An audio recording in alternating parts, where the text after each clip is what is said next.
بسم الله الرحمن الرحيم. اللهم واتباع الرسل ومصدقوهم من أهل الأرض بالغيب عند معارضة المعاندين لهم بالتكذيب والاشتياق إلى المرسلين بحقائق الإيمان في كل دهر وزمان. أرسلت فيه رسولا وأقمت لأهله دليلا من لدن آدم إلى محمد صلى الله عليه وآله من أئمة الهدى وقادة أهل التقى، على جميعهم السلام، فاذكرهم منك بمغفرة ورضوان. اللهم وأصحاب محمد خاصة الذين أحسنوا الصحابة والذين أبلوا البلاء الحسن في نصره وكانفوه وأسرعوا إلى وفادته وسابقوا إلى دعوته واستجابوا له حيث أسمعهم حجة رسالاته، وفارقوا الأزواج والأولاد في إظهار كلمته، وقاتلوا الآباء والأبناء في تثبيت نبوته، وانتصروا به ومن كانوا منطوين على محبته، يرجون تجارة لن تبور في مودته، والذين هجرتهم العشائر إذا تعلقوا بعروته،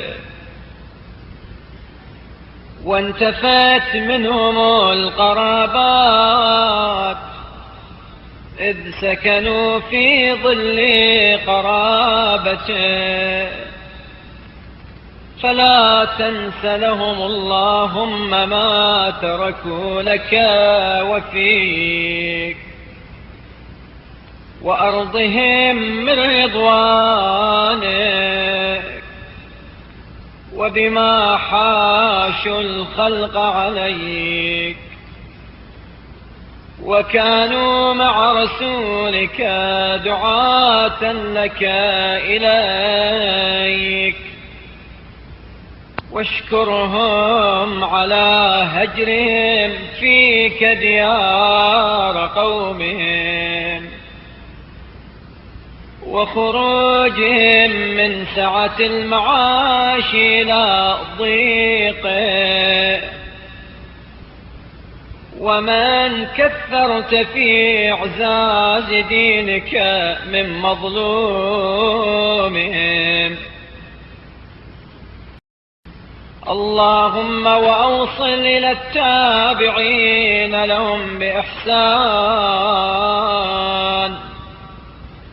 الذين يقولون رب ربنا اغفر لنا ولإخواننا الذين سبقونا بالإيمان خير جزائك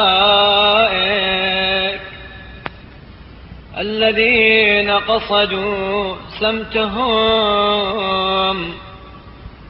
وتحرروا وجهتهم ومضوا على شاكلتهم لم يثنهم ريب في بصيرتهم ولم يختلجهم شك في قفو آثارهم والائتمام بهداية منارهم مكانفين وموازرين لهم يدينون بدينهم ويهتدون بهديهم يتفقون عليهم ولا يتهمونهم فيما أدوا إليهم. اللهم وصل على التابعين من يومنا هذا إلى يوم الدين وعلى أزواجهم وعلى ذرياتهم وعلى من أطاعك منهم صلاة تعصمهم بها من معصيتك وتفسح لهم في رياض جنتك وتمنعهم بها من كيد الشيطان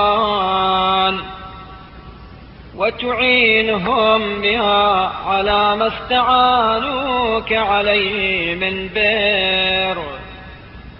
وتقيهم طوارق الليل والنهار إلا طارقا يطرق بخير وتبعثهم بها على اعتقاد حسن الرجاء لك والطمع فيما عندك وترك التهمة فيما تحويه أيدي العباد لتردهم إلى الرغبة إليك والرهبة منك وتزهدهم في سعة العاجل